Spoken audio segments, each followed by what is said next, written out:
1966 Harley-Davidson ServiCar, Police Edition.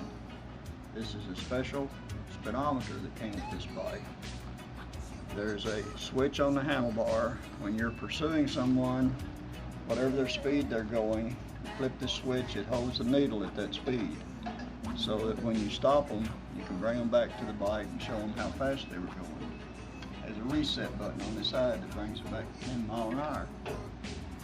Technically, the first police radar on motorcycles. Sweet.